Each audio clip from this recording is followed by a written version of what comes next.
نحمده ونصلي ونسلم على رسوله الكريم أما بعد فأعوذ بالله من الشيطان الرجيم بسم الله الرحمن الرحيم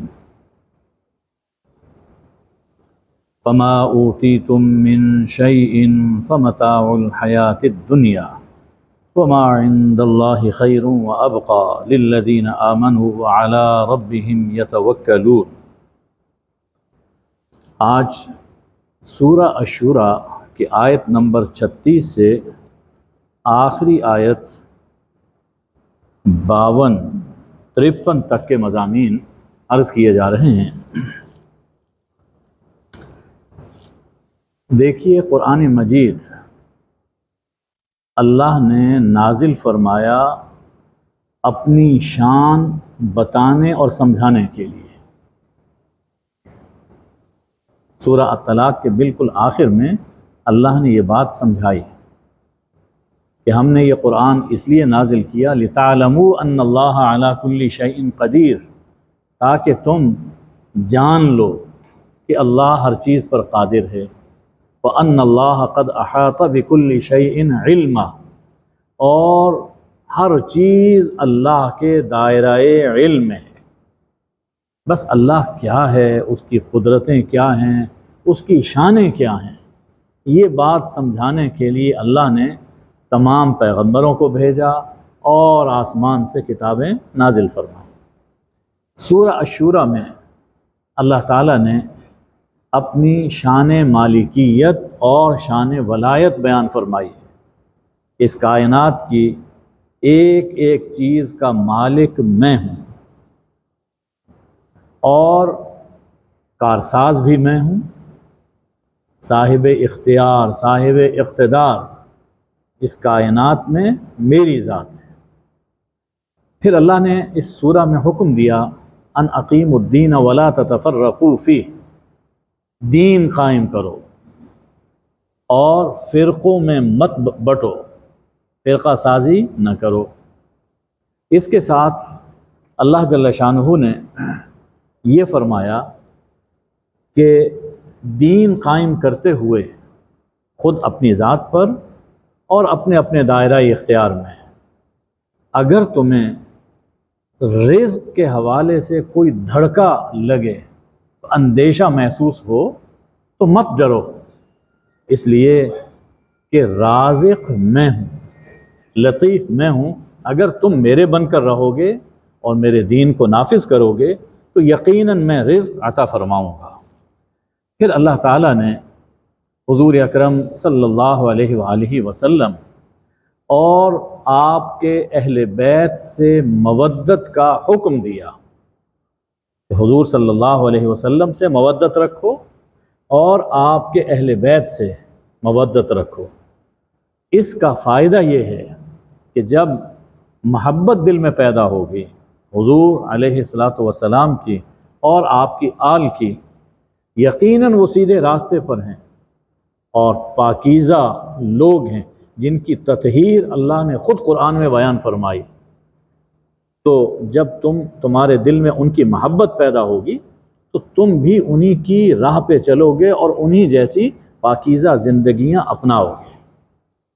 پھر اللہ تعالیٰ نے یہ فرمایا کہ انسان کو جو کچھ سختی مصیبت کا سامنا کرنا پڑتا ہے، در حقیقت یہ انسان کے اپنے اعمال اور اپنے کرتوتوں کا نتیجہ ہوتا ہے۔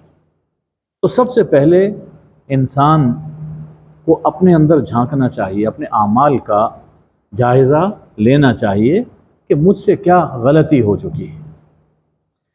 یہ سب باتیں بیان فرمانے کے بعد اب ارشاد فرمایا جا رہا ہے کہ تمہیں جو کچھ دیا گیا ہے اس دنیا میں، تمہیں جو کچھ دیا گیا، اس میں رزق شامل ہے، اولاد ہے، مال و دولت ہے، جاہ و حشمت ہے، جو کچھ تمہیں دیا گیا ہے فمتاع الحیات الدنیا، یہ دنیاوی زندگی کا سر و سامان ہے، اس سے تم فائدہ اٹھاتے ہو، لیکن دنیا سے جاتے ہوئے اپنے ساتھ لے کر نہیں جاتے ہو، یہیں پہ چھوڑ جاتے ہو، تو اس کو اپنے دل میں نہ بٹھاؤ، بلکہ یہ سمجھو کہ یہ دنیاوی زندگی میں برتنے کے لیے دیا اور اس کو اسی درجے میں رکھو۔ اور اصل چیز کیا ہے؟ وما عند اللہ خیر وابقیٰ، وہ جو اللہ کے یہاں ہے، اللہ کے پاس ہے، وہ اس سے بہت بہتر ہے اور بہت باقی رہنے والا ہے۔ یعنی اس دنیا میں جو کچھ تم نیکی کرو گے اس پر اللہ اجر و ثواب عطا فرمائے گا، وہ بہت بہتر ہے اور ہمیشہ ہمیشہ باقی رہنے والا ہے۔ دنیاوی زندگی میں جو کچھ ملا یہ ہمیشہ ساتھ رہنے والا نہیں، اور آخرت میں جو کچھ ملے گا اعمال کا صلہ اور اجر و ثواب وہ ہمیشہ ساتھ رہنے والا، یہ فنا ہونے والا، وہ ہمیشہ باقی رہنے والا۔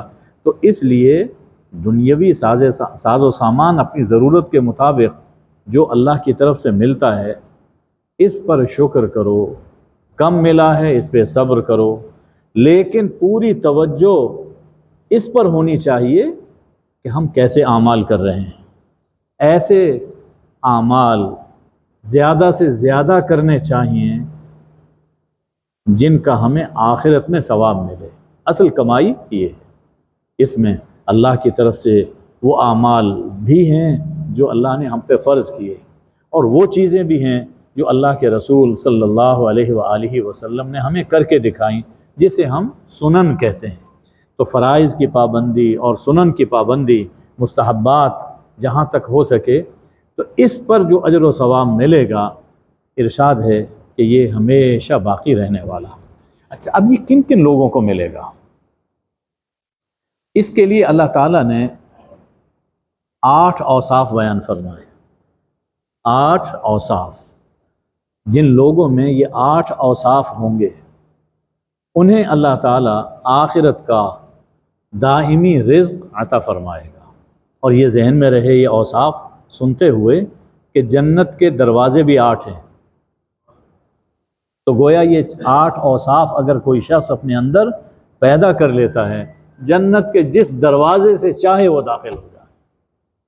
سب سے پہلی چیز للذین آمنوا، آخرت میں اجر و ثواب انہیں ملے گا جو اللہ کو مانتے ہیں۔ ایمان سب سے پہلی چیز، اگر ایمان نہیں ہے تو آخرت میں کوئی اجر و ثواب نہیں۔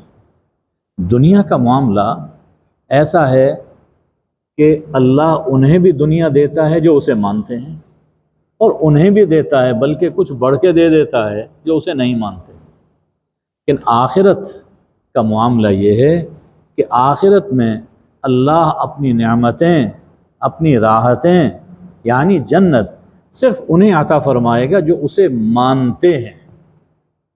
باقی دنیا میں اگر کسی نے کار خیر کیا، نہ ماننے کے باوجود کفار ہیں، اللہ تعالیٰ اس کا صلہ انہیں اسی دنیا میں دے دیتا ہے، دنیا ہی میں انہیں نمٹا دیتا ہے۔ لیکن وہ سارے اعمال جو کچھ کرتے رہے، چونکہ اللہ کے لیے نہیں تھے، آخرت کے لیے نہیں تھے، تو اس لیے آخرت میں اس کا کوئی صلہ بھی نہیں ملے گا۔ تو ایمان بنیادی چیز، ایمان کے بغیر آخرت کا اجر و ثواب حاصل نہیں ہوگا۔ تو سب سے پہلی چیز ایمان۔ دوسری چیز وَعَلَىٰ رَبِّهِمْ يَتَوَكَّلُونَ، اور اپنے رب پر توکل کرتے ہیں، اپنے رب پر بھروسہ کرتے ہیں زندگی کے ہر کام میں، زندگی کے ہر کام میں اپنے رب پر توکل کرتے ہیں۔ توکل کا یہ معنی ہے کہ خنجر تیز رکھ اپنا، توکل کا یہ معنی ہے کہ خنجر تیز رکھ اپنا، پھر اس خنجر کی تیزی کو مقدر کے حوالے کر۔ عرض یہ کر رہا ہوں کہ توکل کا مفہوم یہ نہیں ہے کہ انسان اللہ پر چھوڑ کر ہاتھ پیر توڑ کر بیٹھ جائے، یہ معنی توکل کا نہیں، یہ تعطل ہے۔ توکل نہیں ہے، تعطل ہے، اپنے آپ کو معطل کر لینا ہے۔ توکل یہ ہے کہ اللہ نے جو کچھ ہمارے بس میں کیا، جو ہمارے بس میں ہے، ہم وہ ساری کوشش کریں اب اس کا نتیجہ کس کے سپرد ہے؟ اللہ کے۔ ہماری مرضی کا نتیجہ مل جائے، ہماری مرضی کا نتیجہ نہ ملے، اب اس بارے میں اللہ پر توکل۔ تو فرمایا دوسرا وصف کہ توکل کریں۔ تیسری چیز والذین یجتنبون کبائر الاثم والفواحش، اور وہ لوگ جو بڑے بڑے گناہوں سے اور بے حیائیوں سے بچتے ہیں۔ بہت اہم وصف ہے یہ، بڑے بڑے گناہوں سے۔ حضور اکرم صلی اللہ علیہ وسلم نے تفصیل سے بیان فرمایا، قرآن مجید میں بھی بڑے بڑے گناہوں کی تفصیل اللہ نے بیان فرمائی۔ سب سے بڑا گناہ تو شرک ہے، شرک کے بعد بڑا گناہ قتل ہے، پھر زنا ہے، اسی طرح ماں باپ کی نافرمانی، ان کے ساتھ بدسلوکی، یہ ایک بڑا گناہ ہے۔ چوری، ڈاکہ، کسی پہ الزام لگا دینا، یہ سب بڑے گناہ ہیں، اور بھی تفصیل اس میں بیان فرمائی۔ تو فرمایا کہ جو بڑے گناہوں سے اور بالخصوص جن میں بے حیائی پائی جاتی ہے ان سے بچتے ہیں۔ اس کا صلہ یہ ہوگا کہ چھوٹے گناہ اللہ خود بخود معاف فرماتا رہے گا۔ چھوٹے چھوٹے جو گناہ ہوتے ہیں نیکیوں کی وجہ سے بھی معاف ہوتے ہیں، اور بڑے گناہوں سے بچنے کی وجہ سے بھی اللہ تعالیٰ چھوٹے گناہوں کو معاف کرتا رہتا ہے۔ حضور اکرم صلی اللہ علیہ وسلم نے فرمایا کہ ایک نماز پڑھی، اس کے بعد دوسری نماز پڑھی، درمیانی وقفے میں کوئی چھوٹے چھوٹے گناہ انسان سے ہو جاتے ہیں۔ ایسی بہت سی باتیں ہوتی ہیں کہ جن کا ہمیں خود پتہ نہیں ہوتا، ان نمازوں کی برکت سے اللہ وہ معاف کر دیتا ہے۔ کوئی بڑا گناہ کرنا چاہتا تھا اور اس کے لیے کئی چھوٹی چھوٹی چیزوں کا ارتکاب کیا، لیکن جب اس بڑے گناہ کے قریب پہنچا تو اللہ کا ڈر دل میں آیا، اوہو میں کس کی نافرمانی کرنے لگا ہوں، بچ گیا۔ اب اس تک پہنچنے کے لیے جتنے چھوٹے گناہ کیے تھے اللہ تعالیٰ اس اجتناب کی وجہ سے ان کو بھی معاف فرما دیتا ہے۔ تو بے حیائی اور بڑے بڑے گناہوں سے بچنا یہ بہت اہم چیز ہے۔ چوتھی چیز فرمائی وَإِذَا مَا غَضِبُوا هُمْ يَغْفِرُونَ، اور جب انہیں غصہ آتا ہے، جب وہ غضبناک ہوتے ہیں تو معاف کر دیتے ہیں۔ جب وہ غضبناک ہوتے ہیں، انہیں غصہ آتا ہے تو معاف کر دیتے ہیں۔ ایسا نہیں ہے کہ غصے میں وہ بے قابو ہو جائیں، حد سے تجاوز کریں۔ ان کا مزاج یہ ہوتا ہے کہ وہ معاف کر دیتے ہیں، مزاج یہ ہوتا ہے۔ چنانچہ آگے ایک وصف آ رہا ہے، اگر کبھی مصلحت ہو تو بدلہ بھی لے سکتے ہیں، لیکن اتنا جتنا ان پر کسی نے ظلم کیا ہے، لیکن مزاج یہ ہے کہ معاف کر دیتے ہیں۔ جیسا کہ رسول اکرم صلی اللہ علیہ وآلہ وسلم کے بارے میں ہم پڑھتے ہیں کہ من تقم لنفسہ من احد، آپ نے کسی سے اپنی ذات کے لیے بدلہ نہیں لیا کبھی بھی، الا ان تنتہک حرمات اللہ عز وجل، ہاں اگر اللہ کی حرمتوں کو پامال کیا گیا تو تب آپ نے اس کا بدلہ لیا اور اس کی سزا دی، لیکن اپنی ذات کے بارے میں آپ نے کبھی بدلہ نہیں لی۔ اور اس کی سب سے بڑی اور عظیم الشان مثال فتح مکہ ہے،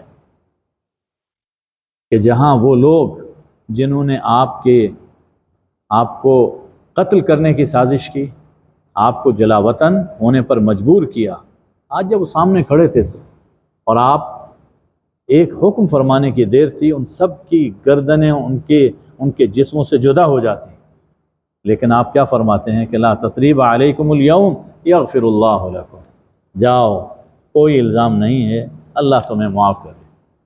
جیسا کہ میرے بھائی یوسف نے کہا تھا، میں بھی وہی بات تمہیں کہتا ہوں۔ تو طبیعت کے اندر معاف کرنا ہے، جب غصہ آتا ہے تو کنٹرول سے باہر نہیں ہوتے بلکہ معاف کر دیتے ہیں۔ پانچویں چیز والذین استجابوا لربہم واقاموا الصلاۃ، اور وہ لوگ جو اپنے رب کی پکار کا جواب دیتے ہیں اور نماز قائم کرتے ہیں، اپنے رب کی پکار کا جواب دیتے ہیں اور نماز قائم کرتے ہیں۔ اس کا بڑا مصداق تو یہ اذان ہے اور نماز ہے۔ رب نے پکارا حی علی الصلاۃ حی علی الفلاح. دیکھیے اس کو مؤذن کی پکار نہ سمجھیں، یہ مؤذن کی پکار نہیں ہے، یہ اللہ کی پکار ہے جو مؤذن کے منہ سے ہم تک پہنچ رہی ہے. یہ اللہ کی پکار ہے جو اللہ کی پکار کا جواب دیتے ہیں اور نماز قائم کرتے ہیں. حقیقی جواب اذان کا وہ یہی ہے کہ نماز قائم کی جائے، نماز پڑھی جائے. ہمارے ہاں ایک رویہ پایا جاتا ہے کہ اذان کا احترام ہے، اذان کا جواب ہے. اچھا ہے، میں اس کی نفی نہیں کرتا ہوں کہ اذان شروع ہوئی تو چپ ہو جائے، یہ ادب ہے کہ خاموش ہونا چاہیے اور اذان کا جواب ساتھ ساتھ دینا چاہیے. لیکن اب اس کے بعد گپ شپ میں لگ جانا، کسی پروگرام کے اندر مشغول ہو جانا، یہ حقیقی جواب نہیں ہے. صرف اس پر اکتفا نہ ہو بلکہ پھر سب کچھ چھوڑ چھاڑ کے نماز کے لیے انسان کھڑا ہو جائے، یہ ہے حقیقی جواب، یہ وصف ہے.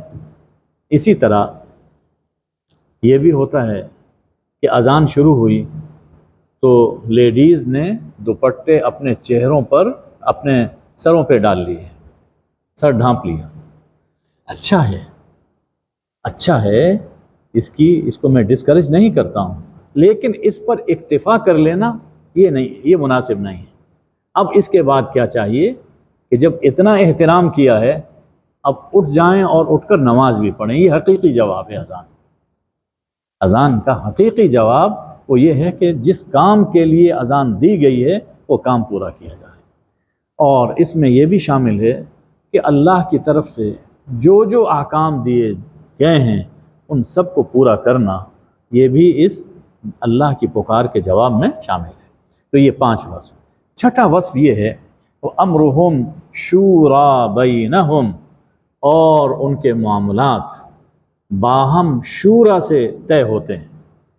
انسانی زندگی میں بہت سے معاملات پیش آتے ہیں، کبھی ملکی سطح پر ہے، کبھی ادارے کی سطح پر ہے اور کبھی گھریلو سطح پر ہے. تو ایسے معاملات میں مشورہ کر لینا یہ اللہ کا حکم ہے. مشورے سے اپنا معاملہ وہ اس کو طے کرنا چاہیے.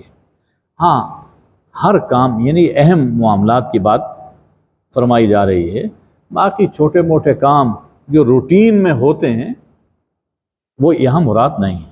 تو جو اہم کام خواہ ملکی ہوں، قومی ہوں، گھریلو کام ہوں، تو اپنے معاملات مشورے سے انجام دیتے ہیں.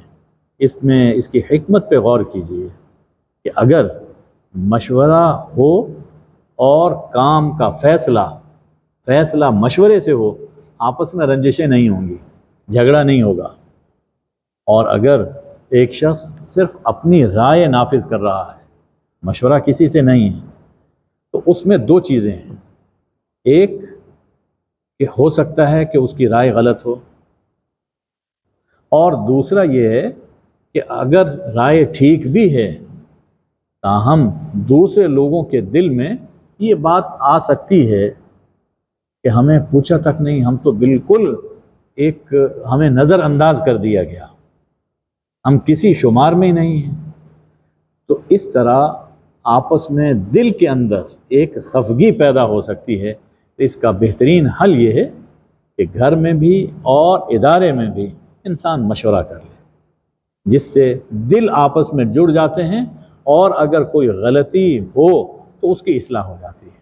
تو فرمایا کہ مومنین کی شان یہ ہے کہ وہ باہم معاملہ آپس کے جو اہم معاملات ہیں وہ باہم مشورے سے طے کرتے ہیں. 7واں وصف فرمایا وَمِمَّا رَزَقْنَاهُمْ يُنْفِقُونَ، اور ہم نے جو انہیں رزق دیا ہے، ہم نے، یہ اللہ جل شانہ فرما رہے ہیں کہ ہم نے انہیں جو رزق دیا ہے اس میں سے خرچ کرتے ہیں. 2 چیزیں فرمائیں. ایک تو یہ کہ کوئی شخص یہ نہ سمجھے کہ جو کچھ میرے پاس ہے یہ میرے علم، میرے ہنر، میری سمجھ بوجھ کا صلہ ہے، نتیجہ ہے. نہیں، انسان اپنی صلاحیت استعمال کرتا ہے، دینے والا اللہ ہے، کتنا دے اس کی مرضی ہے. اور پھر اللہ یہ فرماتا ہے کہ مما، اس رزق میں سے کچھ وہ خرچ کرتے ہیں۔ اللہ یہ نہیں فرماتا کہ سبھی خرچ کر دو، اگرچہ یہ بڑا اونچے درجے کا کام ہے۔ ہماری اسلامی تاریخ میں، صحابہ کرام میں اور بعد میں بھی ایسی بیسیوں مثالیں ملتی ہیں کہ جب کوئی اجتماعی ضرورت پیش آئی، قوم کو ضرورت پڑی، تو دینے والوں نے اپنا سارا گھر بار اللہ کی راہ میں قربان کر دیا۔ لیکن مطالبہ اللہ کی طرف سے یہ نہیں، وہ تو ایثار ہے، بہت اونچا مقام ہے۔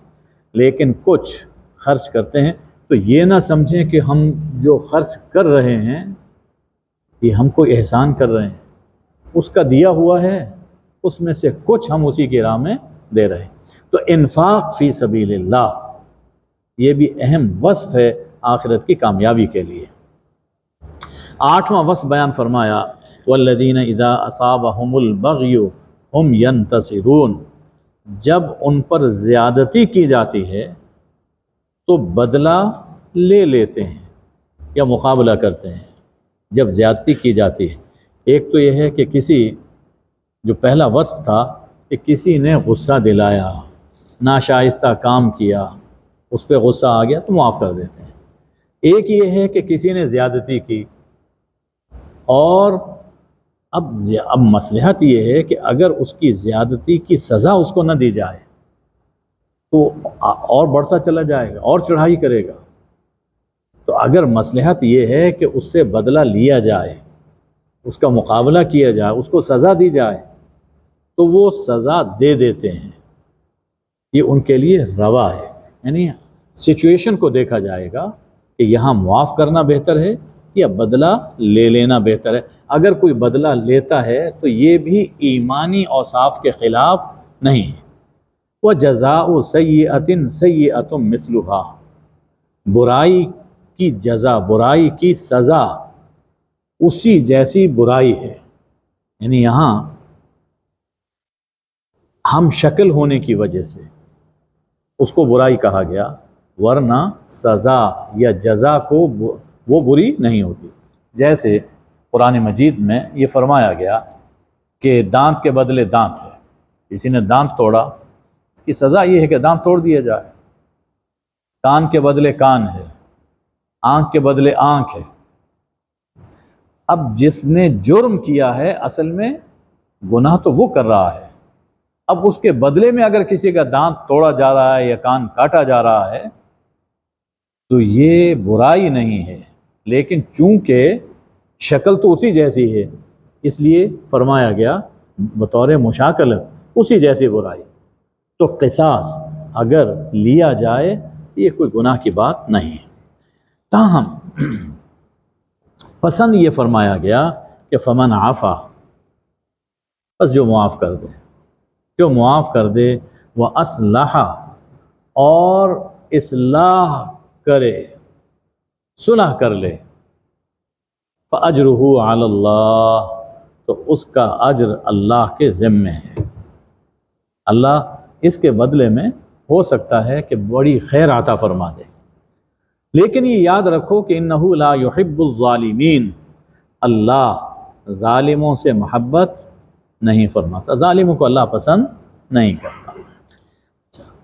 پھر فرمایا کہ وَلَمَنِ انتَصَرَ بَعْدَ ظُلْمِهِ فَأُولَٰئِكَ مَا عَلَيْهِمْ مِنْ سَبِيلٍ، اور اپنے اوپر ظلم ہونے کے بعد جو بدلہ لے، ان پر کوئی الزام نہیں ہے۔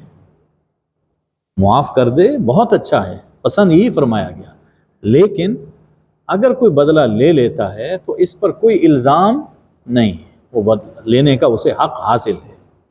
انما السبیل علی الذین یظلمون الناس ویبغون فی الارض بغیر الحق، الزام تو ان پر ہے، ملامت ان پر ہے جو لوگوں پر ظلم کرتے ہیں، لوگوں پر ظلم کرتے ہیں، لوگوں کا حق چھینتے ہیں، الزام تو ان پر ہے۔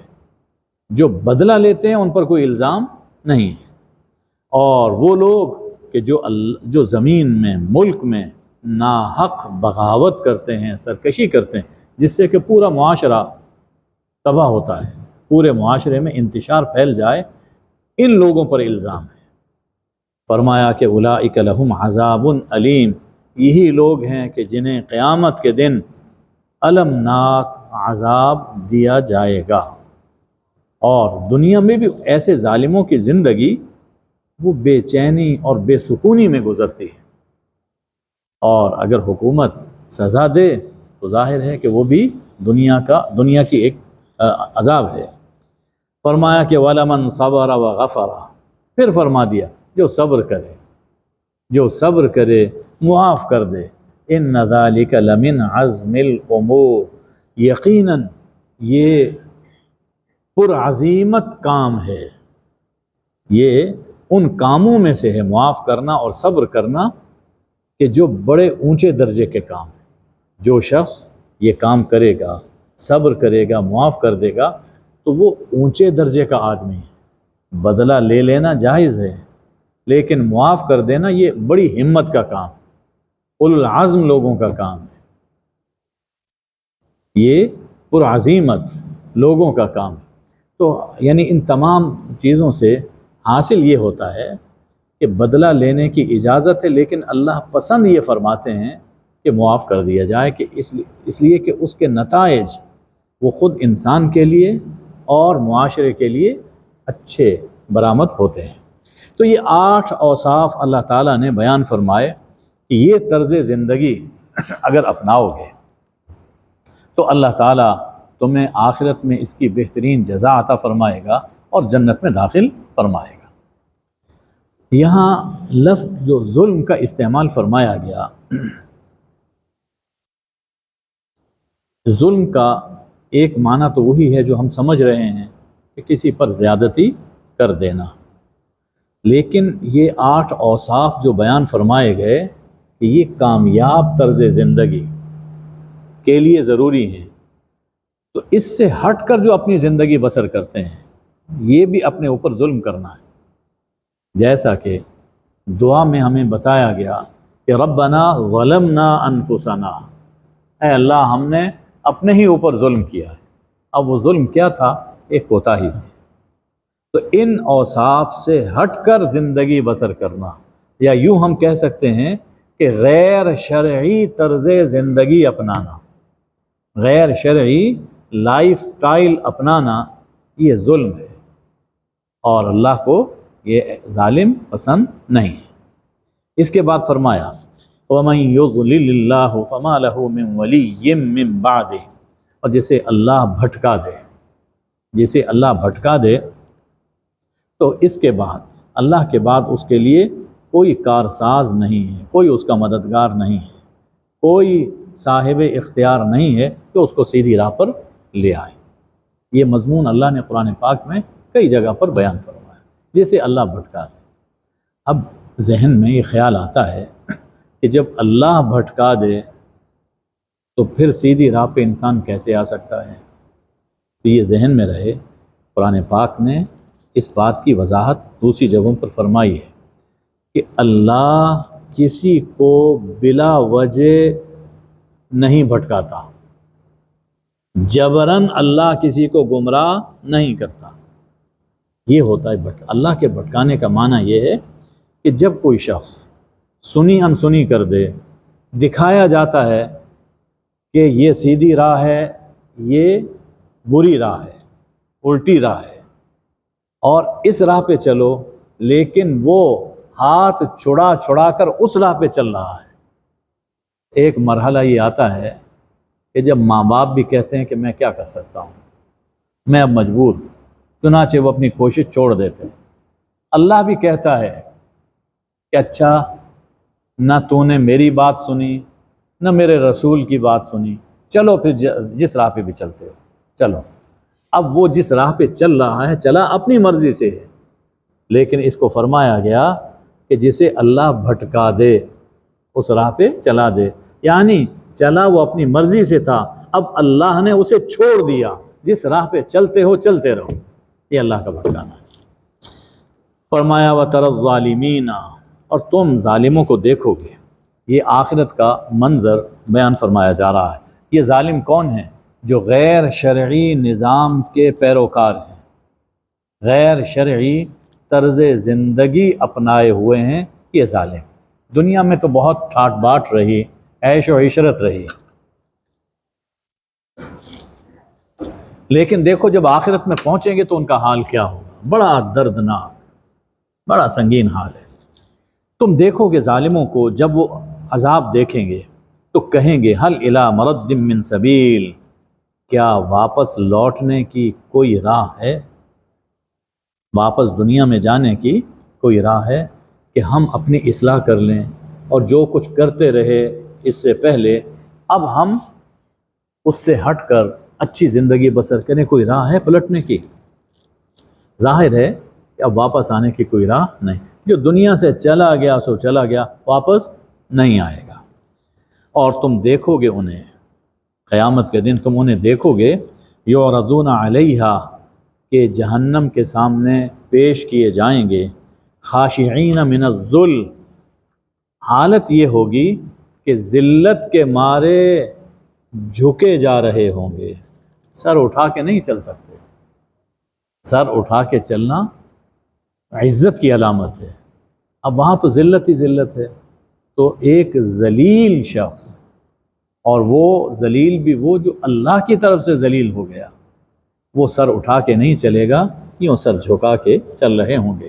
ینظرون من طرف خفی، اور کن انکھیوں سے دیکھ رہے ہوں گے، ان نظر ملانے کی ہمت نہیں ہے، کن انکھیوں سے دیکھتے ہوں گے کہ کدھر ہمیں لے جایا جا رہا ہے۔ وقال الذین آمنوا، اس موقع پر اہل ایمان کہیں گے ان الخاسرین الذین خسروا انفسهم واہلیہم یوم القیامہ، حقیقی زیانکار، حقیقی خسارہ اٹھانے والے وہ لوگ ہیں قیامت کے دن، حقیقی خسارہ اٹھانے والے وہ لوگ ہیں کہ جو اپنا آپ اور اپنے اہل و عیال ہار گئے، حقیقی خسارہ اٹھانے والے یہ لوگ۔ دیکھیے انسان کی پونجی اگر ختم ہو جائے، اس کا کیپٹل اگر ختم ہو جائے، اب اس کے بعد کچھ باقی نہیں رہتا، یہ ہے حقیقی خسارہ، کہ ڈیفالٹ ہو گیا انسان، دیوالا نکل گیا۔ تو آخرت کا دیوالا کیا ہے؟ دنیا کا مال تو چل نہیں سکتا، اپنی جان ہی تو ہے، اسی جان سے، اسی زندگی سے انسان دنیا میں کمائی کر سکتا تھا، یا اس کے اہل و عیال دنیا میں اس کی مدد کر سکتے تھے، لیکن آخرت میں اس کا دیوالا نکل گیا، خسارہ ہو گیا، اب نہ وہ اپنی جان عذاب سے چھڑا سکتا ہے اور نہ اپنے اہل و عیال کو عذاب سے بچا سکتا ہے۔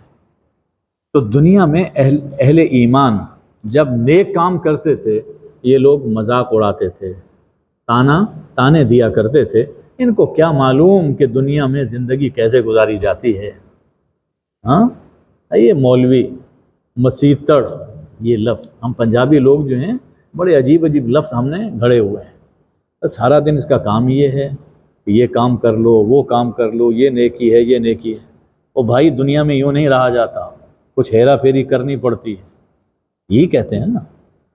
اب قیامت کے دن جب وہ سامنے آئے گا کہ جو دنیا میں مذاق اڑاتے تھے وہ بھی، اور ان کے اہل و عیال بھی جو ان کے مددگار تھے دنیا میں، جو ان کے اس ہیرا پھیری کے سر پر دنیا میں عیش کیا کرتے تھے، سب جہنم میں جا رہے ہیں۔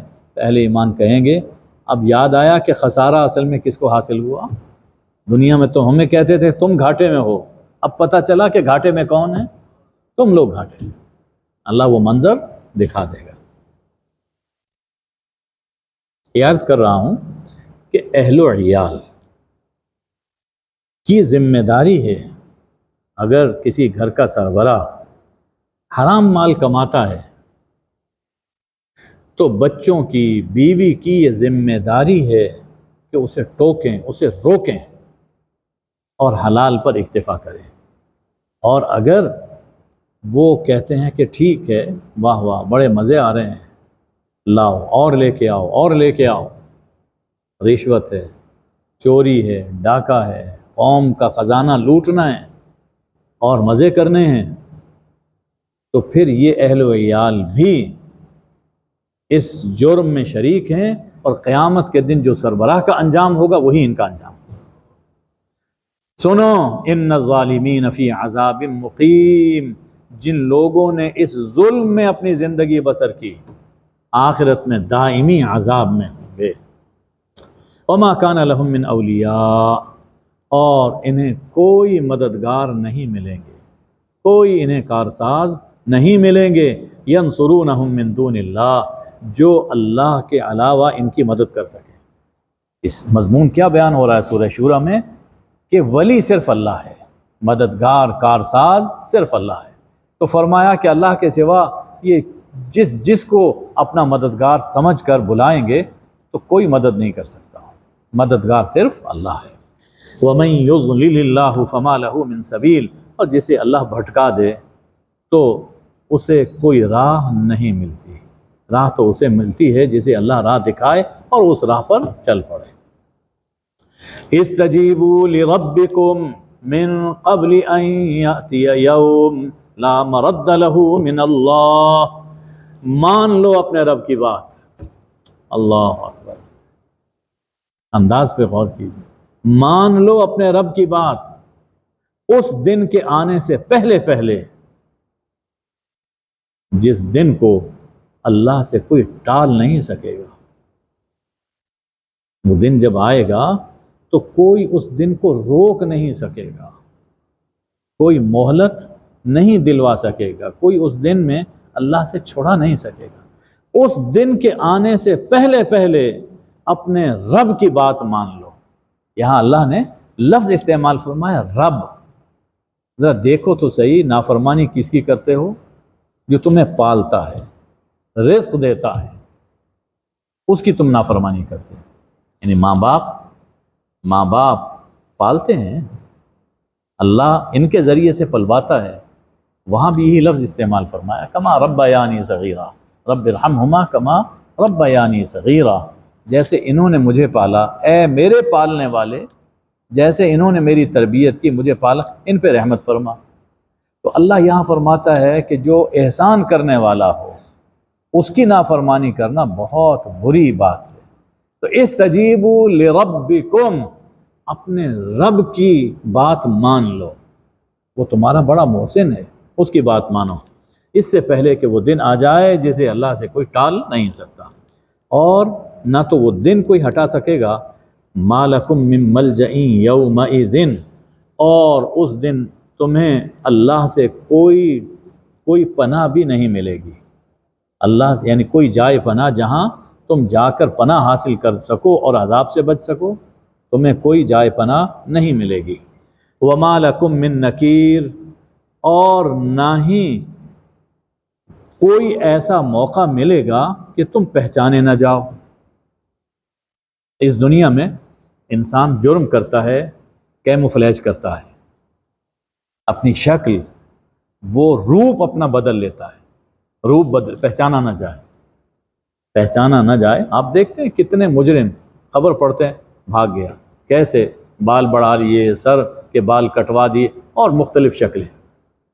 فرمایا کہ اللہ کے یہاں ایسا تمہیں کوئی موقع نہیں مل سکے گا، نہ تو کوئی پناہ ملے گی، اس لیے کہ اللہ کے سامنے کون تمہیں پناہ دے سکتا ہے، اور نہ ہی تمہیں روپ بدلنے کا موقع دیا جائے گا کہ تم کوئی بہروپ بدل کر، کوئی بہروپ اپنا کر تم اللہ کے عذاب سے بچ جاؤ۔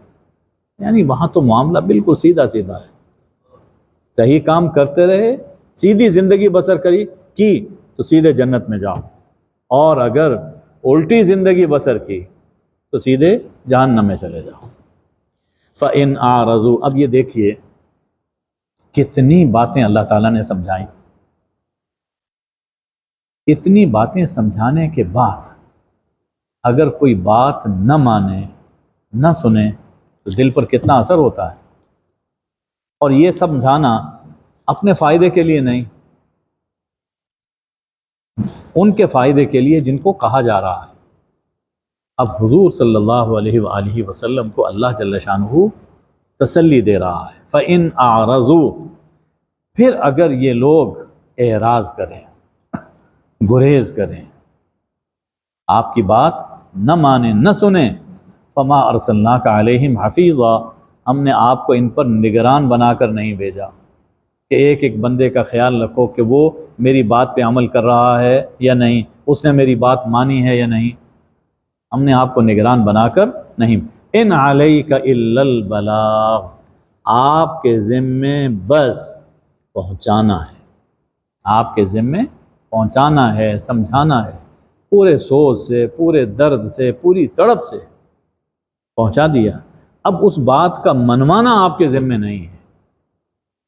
اللہ قیامت کے دن کسی سے یہ نہیں پوچھے گا، کسی مبلغ سے یہ نہیں پوچھے گا تم نے منوایا کیوں نہیں، یہ نہیں۔ پہنچانا ذمہ داری ہے۔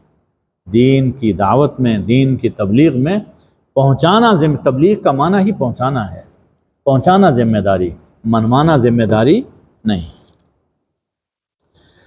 فرمایا جا رہا ہے کہ یہ صرف آپ ہی سے اعراض نہیں کرتے، یہ انسان بڑا عجیب ہے، دیکھو اس کا رویہ خود میرے ساتھ کیا ہوتا ہے۔ اللہ تسلی دیتے ہوئے فرما رہا ہے اس انسان کا رویہ خود میرے ساتھ کیا ہوتا ہے۔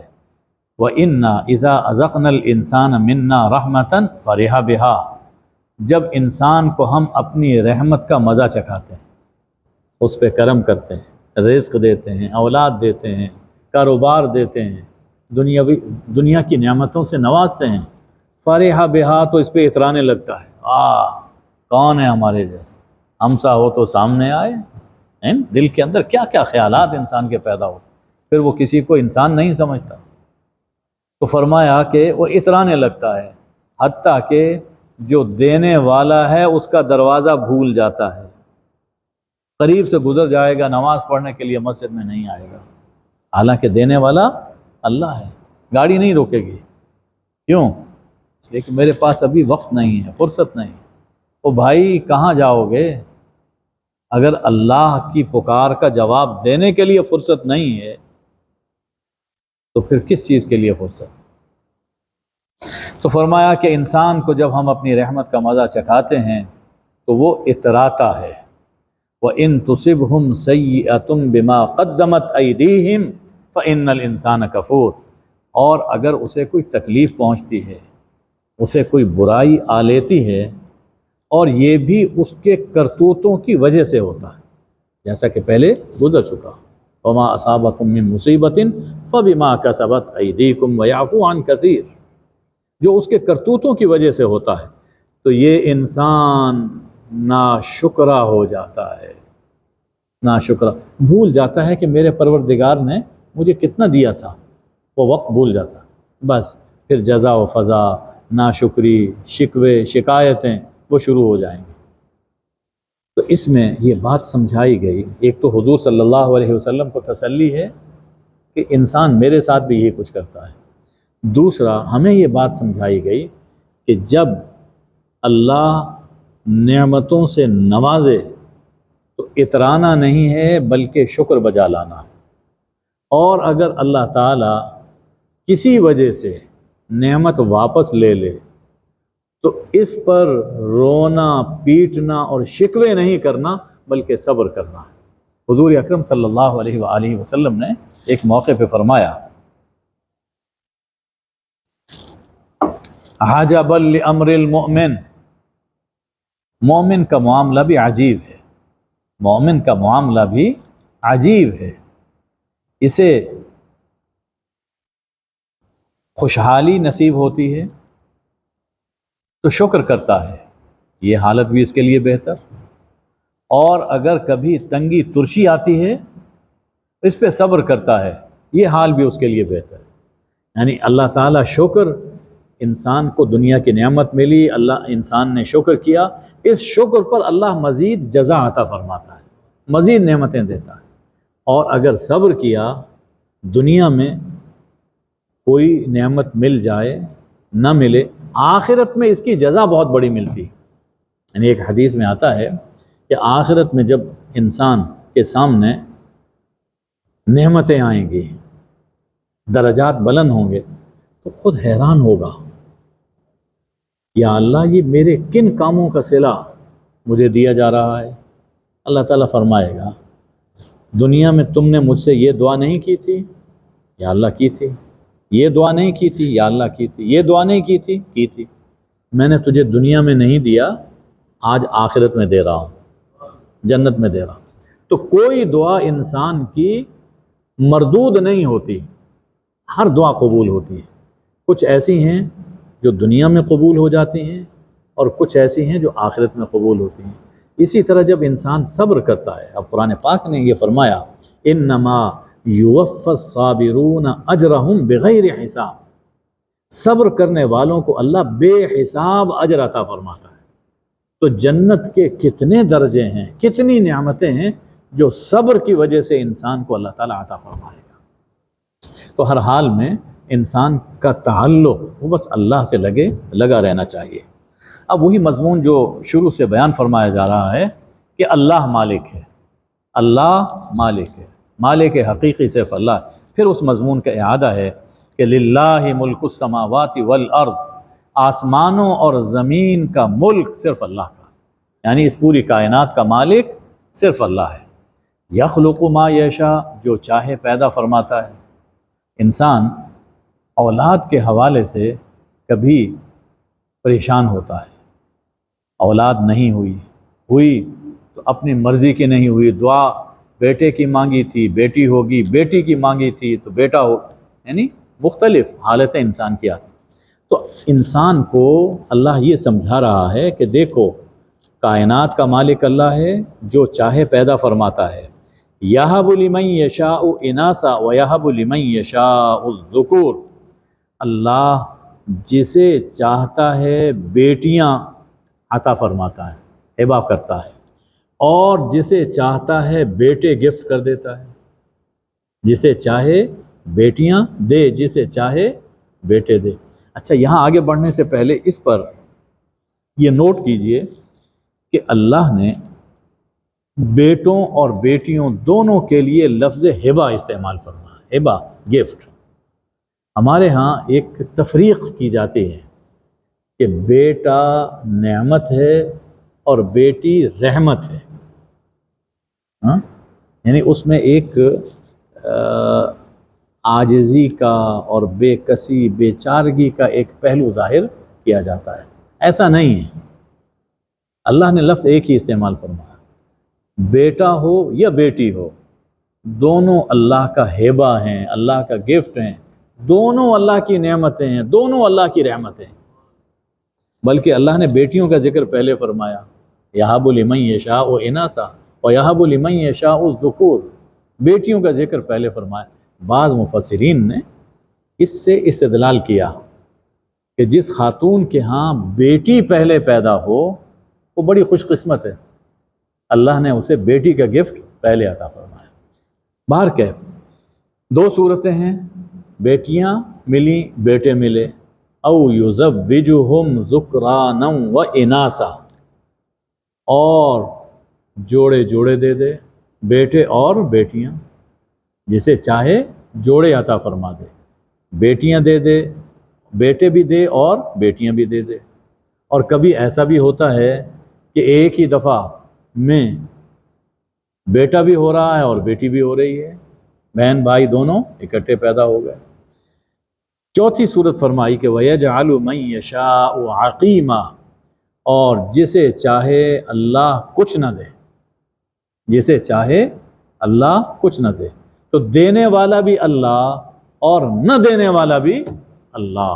اِنَّهُ عَلِيمٌ قَدِيرٌ، یقیناً وہ علیم ہے، علیم ہے، وہ جانتا ہے کسے کیا دینا ہے، کسے دینا ہے کسے نہیں دینا، اور اپنے علم پر قدیر بھی ہے کہ جو کرنا چاہے اپنے علم کے مطابق وہ کر بھی سکتا ہے۔ دیکھیے بہت بڑا مسئلہ ہمارا اللہ تعالیٰ نے یہ حل فرما دیا۔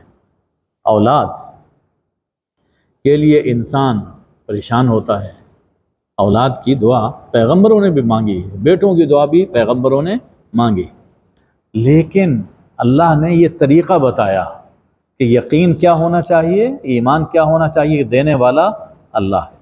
چنانچہ پیغمبروں کا اسوہ سامنے رکھا کہ دعا کریں اللہ سے۔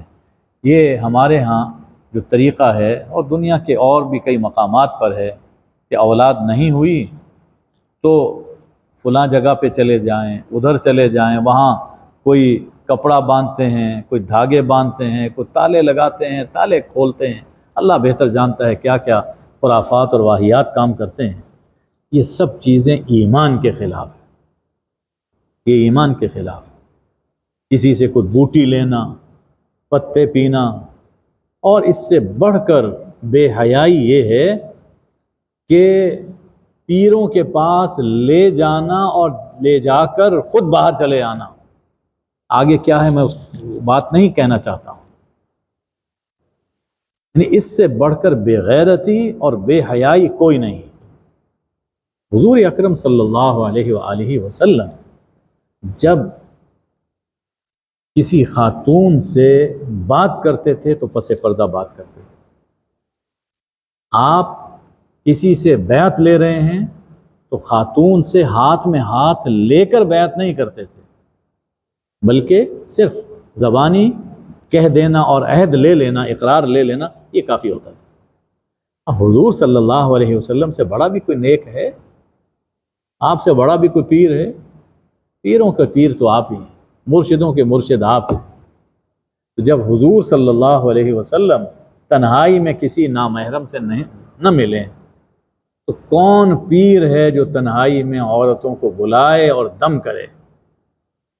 ایسا شخص پیر نہیں ہے، خنزیر ہے، جو نامحرم عورتوں سے تنہائی میں ملے، تنہائی میں دم کرے، اور پھر اس کے نتیجے میں بہت سی قباحتیں پیدا ہوتی ہیں۔ جو شخص ایسا کام کرتا ہے وہ پیر نہیں ہے، وہ خنزیر ہے۔ وہ شخص، ایمان یہ ہونا چاہیے دینے والا اللہ ہے، دینے والا اللہ ہے۔ ہاں، دعا کروانا جائز ہے، دعا کرنا یہ بھی اور کسی سے کہنا یہ جائز ہے۔ حضور صلی اللہ علیہ وسلم کے پاس بھی لوگ آتے تھے اور دعا کے لیے عرض کیا کرتے تھے۔ اب بھی کوئی نیک بندہ ہے، اس سے جا کر آدمی دعا کروا سکتا ہے، لیکن خواتین کو ساتھ لے کے جانا اور ان کے پاس چھوڑ دینا، یہ بہت ہی بے حیائی اور بے غیرتی ہے۔ سورہ کے شروع میں اللہ تعالیٰ نے یہ ذکر فرمایا کہ کذالک یوحی الیک والی الذین من قبلک، یوں ہی اللہ آپ کی جانب وحی کر رہا ہے اور جو آپ سے پہلے رسول آئے ان کی جانب اللہ وحی کر رہا ہے۔ اب یہ وحی کیسے ہوتی ہے؟ کچھ لوگوں کا دوسری صورتوں میں ذکر ہے کہ وہ یہ کہتے تھے کہ اللہ جل شانہ ہمارے سامنے آ کر کیوں نہیں ہم کلام ہو جاتا، ہم سے روبرو بات کیوں نہیں کرتا؟ تو اللہ نے یہاں یہ پوری بات سمجھا دی۔ ارشاد ہے وما کان لبشر ان یکلمہ اللہ، کسی بشر کا مقام نہیں کہ اللہ اس سے روبرو ہم کلام ہو۔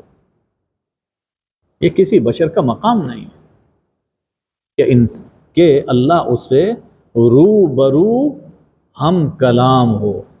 انسان کے بس میں نہیں ہے، انسان برداشت نہیں کر سکتا اس دنیا میں رہتے ہوئے کہ اللہ کو دیکھ سکے، انسان کے بس میں نہیں۔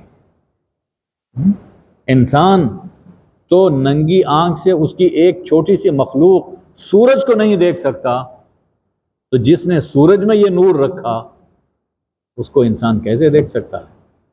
تو کسی بشر کا یہ مقام نہیں، کسی بشر کی یہ حیثیت نہیں کہ اللہ اس سے روبرو ہم کلام ہو۔ ہاں، اللہ یستفی، اللہ منتخب کر لیتا ہے، چن لیتا ہے، کسی کو مصطفیٰ مجتبی بنا لیتا ہے، انسانوں میں سے کسی کو مصطفیٰ بناتا ہے۔ اب ان سے جب ہم کلام ہوتا ہے وہ بھی کیسے ہوتا ہے؟ الا وحیا، مگر وحی سے۔ وحی کی دو صورتیں ہوتی ہیں، ایک یہ ہے کہ اللہ دل میں کوئی بات ڈال دیتا ہے، وحی اشارہ کرنا مسلسل، اور جو پیغمبر ہوتے ہیں ظاہر ہے کہ ان پر شیطان کا تو کوئی اثر ہو نہیں سکتا۔ اب دل میں مسلسل ایک بات آ رہی ہے وہ یقیناً بات اللہ کی طرف سے، اس کو قلبی وحی وہ کہا جائے گا کہ دل میں ایک بات اللہ تعالیٰ ڈال دیتا ہے، یہ وحی ہے، اور پیغمبر سمجھ رہے ہوتے ہیں کہ یہ بات کس کی طرف سے آ رہی ہے۔ ایک تو یہ صورت ہے۔ دوسرا اس وحی کی صورت ہے کہ خواب میں اللہ تعالیٰ کوئی حکم دے دیتا ہے، یہ منامی وحی ہے۔ لیکن پیغمبر کی بیداری یا پیغمبر کی نیند پر شیطان کا اثر نہیں ہو سکتا، محفوظ ہوتے ہیں پیغمبر۔ تو خواب میں اگر کوئی بات کہی گئی اللہ کی طرف سے تو وہ اللہ کی طرف سے ہے، وہ شیطان کا کوئی دخل نہیں، چنانچہ وہ بھی وحی ہے۔ اس کا ذکر بھی اللہ نے قرآن مجید میں فرما دیا کہ جب حضرت ابراہیم علیہ السلام نے قربانی کے حوالے سے، ذبح کرنے کے حوالے سے اپنے بیٹے اسماعیل علیہ السلام سے پوچھا کہ میں خواب میں دیکھ رہا ہوں، انی ارا فی المنام، میں نیند میں دیکھ رہا ہوں، انی اذبحک، کہ میں تجھے ذبح کر رہا ہوں، فانظر ماذا تری، بتاؤ تمہاری کیا رائے ہے۔ تو جواب میں حضرت اسماعیل نے جو بات کہی، وہ چونکہ پیغمبروں کا خاندان تھا، وہ جانتے تھے پیغمبروں کا مقام کیا ہوتا ہے، سمجھتے تھے، تو جواب میں یہ کہا کہ یا ابت افعل ما تؤمر، ابا جان آپ کو جو حکم دیا جا رہا ہے وہ کر گزریے۔ یہ نہیں کہا انہوں نے کہ جو خواب میں آپ نے دیکھا، ایک خواب کی بات ہے رہنے دیجئے، نہیں، جو حکم دیا جا رہا ہے خواب میں، جو حکم دیا جا رہا ہے وہ کر گزریے۔ معلوم یہ ہوا کہ پیغمبر کو، کوئی بھی پیغمبر ہوں، خواب میں بھی ان پر وحی آتی ہے، جو خواب دکھایا جاتا ہے وہ ایک وحی ہی کی صورت ہوا کرتی ہے۔ یہ ایک دو صورتیں ہو گئی۔ تیسری صورت یہ ہے کہ او من وراء حجاب، اللہ کسی بشر سے کلام فرماتا ہے تو پس پردہ کلام فرماتا ہے، پس پردہ، جیسے حضرت موسیٰ علیہ السلام سے طور پر کلام فرمایا، اس کا ذکر قرآن پاک میں موجود ہے۔ حضرت موسیٰ علیہ السلام آواز سن رہے تھے لیکن دیکھ نہیں رہے تھے، نظر کچھ نہیں آتا، ایک پودا تھا، ایک شجرہ، اس سے وہ آواز آ رہی تھی، لیکن ہے کون یہ سمجھ میں نہیں آ رہا۔ اور یہ آواز ایسی تھی، روایات میں ہے کہ چاروں طرف سے آواز آ رہی تھی، اور ایسی آواز تھی کہ صرف کان نہیں، پورا جسم اسے سن رہا ہے۔ یعنی ہم تو محاورے میں کہتے ہیں نا کہ ہمہ تن گوش، لیکن اس موقع پر حضرت موسیٰ علیہ السلام ہمہ تن گوش بن گئے، تو ایسی وہ وحی تھی۔ حضرت موسیٰ علیہ السلام سے حجاب کے پیچھے بات ہوئی، یا جیسے ہمارے سید و مولا حضرت محمد صلی اللہ علیہ وآلہ وسلم سے اللہ نے شب معراج میں کلام فرمایا۔ شب معراج میں آواز آ رہی ہے، کیسے آ رہی ہے اللہ بہتر جانتا ہے، اللہ جانے یا اللہ کے رسول جانے، ہم تو بس ایمان رکھتے ہیں۔ کلام فرمایا، اور لیکن حجاب تھے، حجاب بہت اٹھے، لیکن جو ذات باری ہے اس کے تک پہنچنا اس دنیاوی زندگی میں انسان کے لیے بہت مشکل ہے۔ ہاں، آخرت میں ایسا ہوگا، آخرت میں ایسا ہوگا کہ جنت میں اللہ تعالیٰ اپنا دیدار کروائیں گے، اور خود قرآن پاک نے اس کا ذکر فرمایا، وجوہ یومئذ ناظرۃ الی ربہا ناظرہ، کچھ چہرے اس دن تر و تازہ ہوں گے، جو دنیا میں ایمان لائے وہ چہرے اس دن تر و تازہ ہوں گے اور اپنے رب کو دیکھ رہے ہوں گے۔ اب وہ آخرت میں انسان کو اتنی قوت عطا فرما دی جائے گی، اس کی نظر میں اتنی قوت اللہ تعالیٰ عطا فرما دے گا کہ وہ دیدار کر سکے گا، اور یہ سب سے بڑی نعمت ہوگی۔ تو دوسری صورت یہ بیان فرمائی کہ پس پردہ اللہ کلام فرماتا ہے۔ تیسری اور چوتھی صورت یہ ہے کہ او یرسل رسولاً، اللہ کسی رسول کو بھیجتا ہے۔ رسول یہاں فرشتے کے لیے کہا جا رہا ہے کہ اللہ کسی فرشتے کو بھیجتا ہے، فیوحی بإذنہ ما یشاء، تو وہ فرشتہ اللہ کے حکم سے جو چاہتا ہے، یعنی اللہ جو چاہتا ہے وہ پیغمبر کے دل میں ڈال دیتا ہے، پیغمبر پر وحی کرتا ہے۔ اب اس کی بھی دو صورتیں ہوتی ہیں۔ وحی لے کر حضرت جبریل علیہ السلام آیا کرتے تھے، اور جو بات میں عرض کر رہا ہوں یہ حدیث میں موجود ہے، حضرت جبریل آتے تھے کبھی تو حضرت جبریل آئے ہیں اور پیغمبر علیہ الصلاۃ والسلام کے سوا کوئی انہیں دیکھ نہیں پاتا تھا۔ کبھی ایسا ہوتا تھا کہ جبریل علیہ السلام کسی انسان کی شکل میں متجسد ہو کر تشریف لاتے تھے، اور زیادہ تر ان کا آنا، ایک صحابی تھے حضرت دحیہ کلبی، بڑے ہی خوبصورت حسین و جمیل، جن کے بارے میں روایت میں ہے کہ میری امت کا یوسف ہے۔ حضور علیہ السلام نے، یہ میری امت کا یوسف ہے، دیکھیں بہت خوبصورت تھے، ان کی شکل میں آتے تھے۔ ایسی صورت میں دوسرے صحابہ بھی دیکھ رہے ہوتے تھے، چنانچہ کئی روایات اس حوالے سے موجود ہیں۔ تو دو صورتیں فرشتے کے آنے کی ہو گئیں، ایک یہ ہے کہ کسی کو نظر نہ آئیں، اور ایک یہ ہے کہ کسی انسان کی شکل میں متجسد ہو کر آئیں اور وہی اللہ کا پیغام وہ رسول تک پہنچائیں۔ تو یہ چار صورتیں ہیں کہ جس میں اللہ کسی انسان سے کلام فرماتا ہے، لیکن روبرو بلا حجاب اللہ سے ہم کلام ہونا یہ کسی انسان کی حیثیت نہیں ہے۔ فرمایا کہ انہو علی حکیم، اللہ علی ہے، سب سے بالا ہے، سب سے بالا، اور وہ حکیم ہے، صاحب حکمت ہے، اتنا بالا ہے کہ کوئی اسے دیکھ نہیں سکتا، لیکن صاحب حکمت ہے۔ اب کلام پہنچانا بھی ضروری ہے، حکم پہنچانا بھی ضروری ہے، تو پیغمبروں کے ذریعے سے اس انداز میں اپنا حکم بھی پہنچاتا ہے۔ پھر وہ جو ابتدا میں فرمایا گیا تھا وحی کے حوالے سے، اسی کا اعادہ کیا جا رہا ہے۔ وَكَذَلِكَ أَوْحَيْنَا إِلَيْكَ رُوحًا مِّنْ أَمْرِنَا۔ دیکھیے یہاں اللہ تعالیٰ نے روح کا لفظ استعمال فرمایا، اور یوں ہی ہم آپ کی جانب اپنے حکم سے، اپنے امر سے ایک روح وحی کر رہے ہیں، ایک روح وحی کر رہے ہیں۔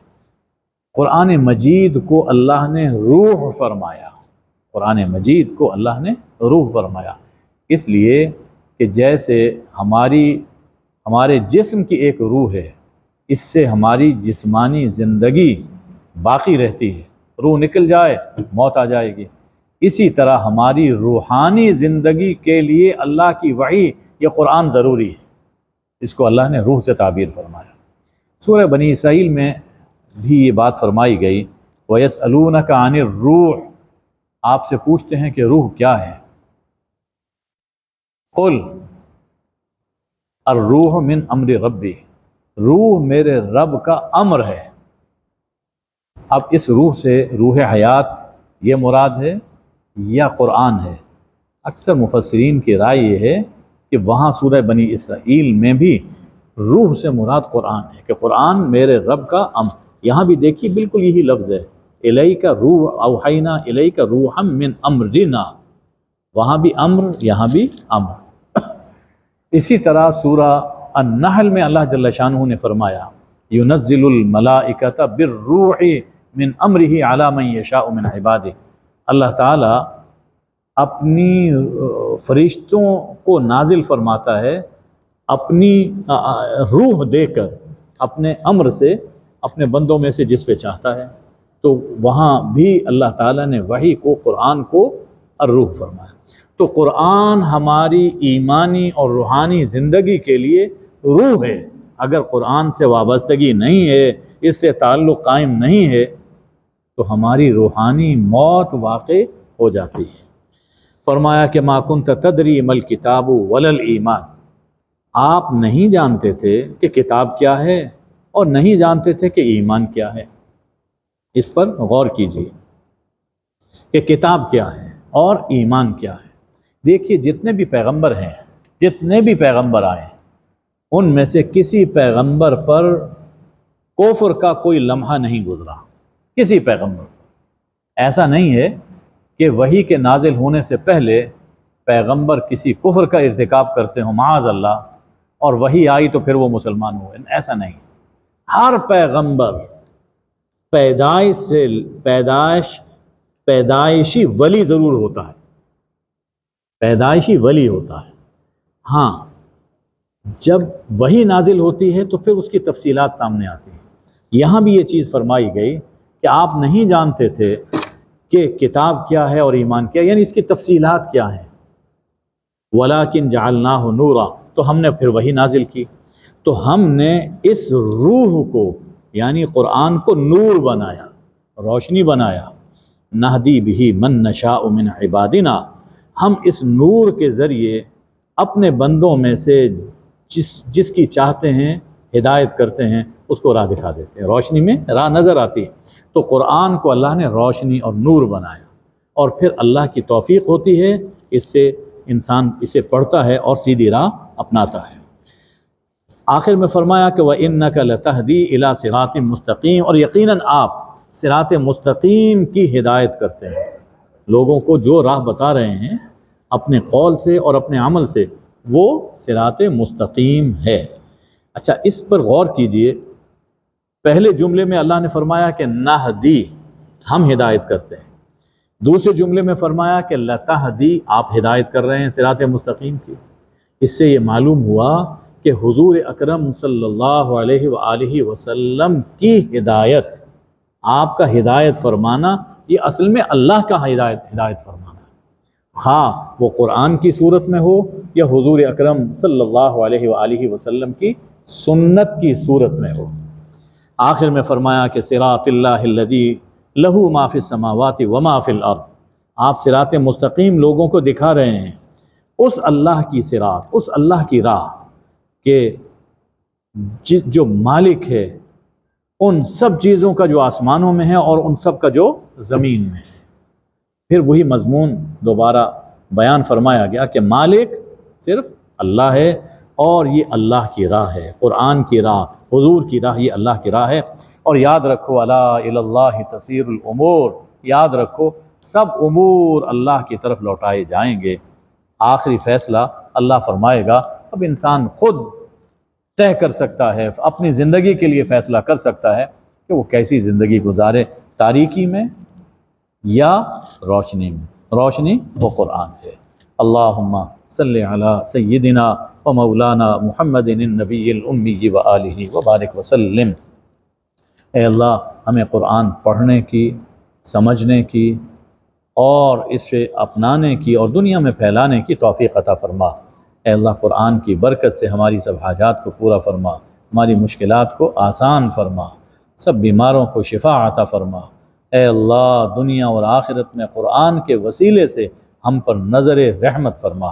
وصلی اللہ وبارک وسلم علی حبیبہ سیدنا محمد و آلہ الطیبین الطاہرین. آمین یا ارحم الراحمین.